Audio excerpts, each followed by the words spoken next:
Hello दोस्तों, आपका बंधु क्लासेस में स्वागत है। आइए महत्वपूर्ण कुछ स्टैटिक जीके के प्रश्नों को देखते हैं जो आगामी एग्जाम पेट के लिए काफी महत्वपूर्ण होने वाले हैं। तो आइए आज के सेशन का पहला प्रश्न शुरू करते हैं। भारत के संविधान में निम्नलिखित में से किसके विरुद्ध अभियोग चलाने का प्रावधान नहीं है? राष्ट्रपति के, राज्य के राज्यपाल के, भारत के मुख्य न्यायाधीश के या भारत के उपराष्ट्रपति के? तो दोस्तों, जो महाभियोग प्रक्रिया है दोस्तों, यह राष्ट्रपति के ऊपर चलाई जाती है, लेकिन इसमें पूछ रहा है कि किसके नहीं है। तो दोस्तों, राज्य के जो राज्यपाल होते हैं या राष्ट्रपति के प्रसाद पर्यंत अपने पद को क्या करते हैं, धारण करते हैं। तो इसी कारण क्या होता है, राज्य के जो राज्यपाल होते हैं इनके विरुद्ध महाभियोग की प्रक्रिया नहीं चलाई जाती है। तो आपका राइट आंसर क्या बन जाएगा? बी वाला आपका राइट आंसर बन जाएगा। कभी कभी ये भी क्वेश्चन आपसे पूछ लेता है कि किस अनुच्छेद के तहत राष्ट्रपति के विरुद्ध महाभियोग प्रक्रिया चलाई जाती है। तो राष्ट्रपति के विरुद्ध जो महाभियोग प्रक्रिया चलाई जाती है वह आर्टिकल 61 यानी 61 के तहत, आर्टिकल 61 के तहत क्या होता है, राष्ट्रपति के ऊपर क्या होता है, महाभियोग की प्रक्रिया चलाई जाती है। लेकिन इसमें नहीं शब्द पूछा, इसलिए आपका आंसर क्या बन जाएगा? बी वाला, राज्य के राज्यपाल के विरुद्ध। आइए अगला प्रश्न देखते हैं। अगला प्रश्न है, कंप्यूटर में डाटा का किस रूप में भंडारण होता है? ऑक्टल, हेक्सा डेसिमल, डेसिमल या बाइनरी? तो दोस्तों, जो कंप्यूटर होता है इसमें जो हम लोग डाटा यूज करते हैं वह किस में करते हैं? बाइनरी नंबर में करते हैं। बाइनरी नंबर की अगर हम बात करें तो यह जीरो से जीरो से एक तक का क्या होता है, इसे ही हम लोग क्या कहते हैं? बाइनरी नंबर कहते हैं। और यही बाइनरी नंबर क्या होता है, कंप्यूटर में डाटा के रूप में सेव किया जाता है। तो आपका क्या नाम उत्तर हो जाएगा? क्योंकि भंडारण बाइनरी में होता है, इसलिए आपका आंसर डी वाला हो जाएगा। आइए अगला प्रश्न देखते हैं। अगला प्रश्न है, संविधान के अनुच्छेद के प्रावधानों के अंतर्गत भारत सरकार ने भारत रत्न और पद्म श्री को प्रारंभ किया। आर्टिकल 15, अनुच्छेद 16, अनुच्छेद 17 या अनुच्छेद 18? तो दोस्तों, जो संविधान के अनुच्छेद 18 में है, इसी में उपाधियों का अंत कहा गया है। यानी कोई भी व्यक्ति कोई भी उपाधि धारण नहीं करेगा। लेकिन क्या है कि भारत रत्न और पद्म श्री उपाधि न होकर इसे अनुच्छेद 18 के तहत क्या किया गया है, इसे पुरस्कार माना गया है। तो इसलिए आपका क्या आंसर हो जाएगा? आंसर डी हो जाएगा। अनुच्छेद 17 की अगर बात कर ले तो इसमें अस्पृश्यता का अंत की बात की जाती है। आइए अगला प्रश्न देखते हैं।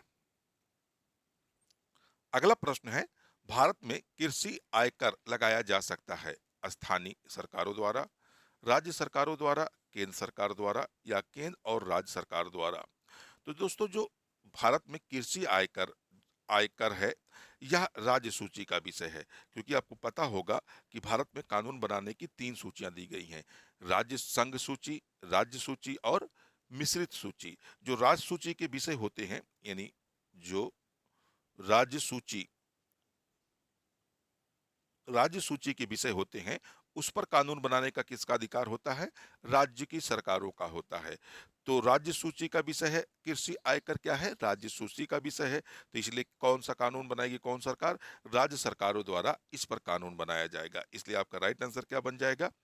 बी वाला आपका राइट आंसर बन जाएगा। आइए अगला प्रश्न देखते हैं। अगला प्रश्न है, निम्नलिखित में कौन एक द्रव्यता अनुपात है? पूंजी का रिटर्न, चालू अनुपात, परिसंपत्ति टर्नओवर या ऋण से शेयर पूंजी अनुपात? तो दोस्तों, जो द्रव्यता होता है यानी लिक्विडिटी फॉर्म में होता है वह कौन होता है? चालू अनुपात होता है। आपका राइट आंसर क्या बन जाएगा? बी वाला आपका राइट आंसर बन जाएगा। आइए अगला प्रश्न देखते हैं। अगला प्रश्न है, भारतीय संविधान के अंतर्गत निम्नलिखित में से कौन एक मौलिक कर्तव्य नहीं है? लोक चुनावों में वोट डालना, वैज्ञानिक कागजों को विकसित करना, लोक संपत्ति की सुरक्षा करना, संविधान को मानना और उनके आदर्शों को कद्र करना? तो इनमें से पूछ रहा है कि कौन मौलिक कर्तव्य नहीं है। तो दोस्तों, लोक चुनाव में वोट डालना क्या है, ये आपका मौलिक कर्तव्य नहीं है, बल्कि ये एक तरह से कहा जाए राजनीतिक या मूल संविधान के कर्तव्यों के तहत या अधिकारों के तहत शामिल किया जाता है। यानी वोट डालना आपका राजनीतिक या हम कहें कानूनी अधिकार है। तो आपका राइट आंसर क्या बन जाएगा? ए वाला आपका राइट आंसर बन जाएगा। अगर मौलिक अधिकारों की, मौलिक कर्तव्यों की हम लोग बात कर लें, तो यह संविधान के भाग भाग 4 का में है। यानी यह संविधान के भाग 4 का में है। और अगर आर्टिकल की हम लोग बात कर लें, तो आर्टिकल 51 ए, यानी 51 ए में इसका भाग किया गया है। और वर्तमान में हमें 11 मौलिक कर्तव्य, यानी वर्तमान में हमें 11 मौलिक कर्तव्य प्राप्त हैं। ठीक है, आइए अगला प्रश्न देखते हैं। निम्नलिखित में से किस क्रांति ने तिलहनों के उत्पादन में वृद्धि उत्पन्न की है? हरित क्रांति, श्वेत क्रांति, स्वर्ण क्रांति या पीली क्रांति? जो तिलहनों में सर्वाधिक उत्पादन हुआ है, उसके लिए भारत सरकार के द्वारा पीली क्रांति चलाई गई थी। तो आपका राइट आंसर क्या हो जाएगा? डी वाला हो जाएगा। श्वेत क्रांति की बात करते हैं तो ये दूध उत्पादन के लिए, यानी दूध उत्पादन के लिए श्वेत क्रांति चलाई गई थी। हरित क्रांति क्या था दोस्तों? या फसलों के उत्पादन, जिसमें खास तौर पर गेहूं और चावल के उत्पादन में वृद्धि देखी गई थी। आइए अगला प्रश्न देखते हैं। अगला प्रश्न है दोस्तों, कौन सा भोजन तुरंत शक्ति प्रदान करता है? प्रोटीन, मक्खन, विटामिन या ग्लूकोज? तो दोस्तों, जो तुरंत प्रोटीन यानी एनर्जी प्रदान करता हुआ कौन होता है? ग्लूकोज होता है। तो आपका राइट आंसर क्या बन जाएगा? डी वाला आपका राइट आंसर बन जाएगा। क्योंकि या एक सरल ऊतक होते हैं, सरल हाइड्रोजन होते हैं दोस्तों, जो आसानी से क्या होते हैं? टूट जाते हैं। इसी कारण क्या होता है, ये तुरंत शरीर में जाते ही क्या होते हैं? आसानी से टूट जाने के कारण हमारे शरीर में क्या करते हैं? तुरंत ऊर्जा का उत्पादन करना शुरू कर देते हैं। इसी कारण क्या होता है? ग्लूकोज के माध्यम से भोजन, जो ग्लूकोज वाले भोजन होते हैं, जैसे खास तौर पर केला हुआ, अगर इसे खाएंगे तो हमें तुरंत क्या होती है? ऊर्जा प्राप्त होती है। आइए अगला प्रश्न देखते हैं। अगला प्रश्न है, सोलर बी, सूर्य का अध्ययन करने वाला सैटेलाइट निम्नलिखित में से किस देश ने लॉन्च किया है? कौन सा सोलर बी इसका नाम रखा है? ये सूर्य अध्ययन करने के लिए अभी हाल हाल ही में दोस्तों, खास तौर पर जापान के द्वारा यह लॉन्च किया गया था। अगर हम लोग बात करें दोस्तों, अभी भारत सरकार के द्वारा 2 सितंबर, यानी 2 सितंबर को 2 सितंबर 2023 को सूर्य का अध्ययन करने के लिए यानी आदित्य यल 1 आदित्य यल 1 सैटेलाइट क्या किया गया है? लॉन्च किया गया है।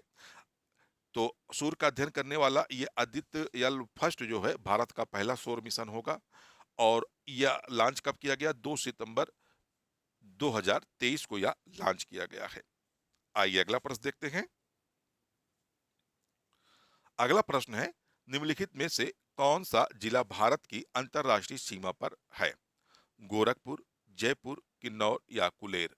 दोस्तों, जो किन्नौर जिला है, या अंतरराष्ट्रीय सीमा पर स्थित है। आपका राइट आंसर हो जाएगा सी।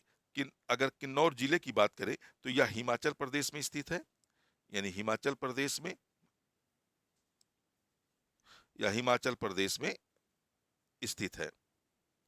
और यह जो है तिब्बत, यानी तिब्बत ब्रैकेट में हम लोग क्या कहते हैं? चीन की सीमा पर स्थित है। आइए अगला प्रश्न देखते हैं। अगला प्रश्न है, मोनोजाइट किसका अयस्क है? जार्कोनियम, थोरियम, टाइटेनियम या लौह? जो मोनोटाइजाइट है दोस्तों, यह थोरियम का अयस्क है। यानी आपका राइट आंसर क्या बन जाएगा? बी वाला आपका राइट आंसर बन जाएगा। और यह केरल के तट पर, यानी जो मोनोजाइट है दोस्तों, यह केरल के तट पर, केरल, कई बार सवाल आपसे पूछा गया है, यह केरल के तट पर बहुत मात्रा में, यही बहुतायत मात्रा में पाया जाता है। और यह किसका अयस्क है? थोरियम का अयस्क है। आइए अगला प्रश्न देखते हैं।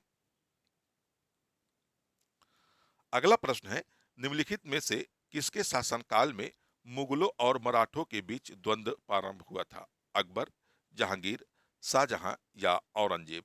दोस्तों, जो मुगलों और मराठों के बीच एक द्वंद्व शुरू हुआ था, वह मुगल सम्राट औरंगजेब के शासनकाल में शुरू हुआ था। आपका राइट आंसर हो जाएगा डी वाला। अगर औरंगजेब के शासनकाल की हम लोग बात करें तो 1658 से लेकर, यानी 1658 से लेकर या 1707 तक का यह मुगल बादशाह होता है।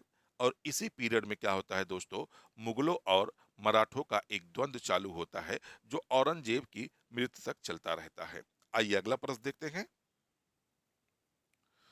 अगला प्रश्न है, वह कौन सी प्रथम माइक्रो वित्त कंपनी है जो भारत में अगस्त 2015 में एक बैंक के रूप में परिवर्तित हो गई? आईडीएफसी बैंक, एचएसबीसी बैंक, बंधन बैंक या मुथूट फाइनेंस?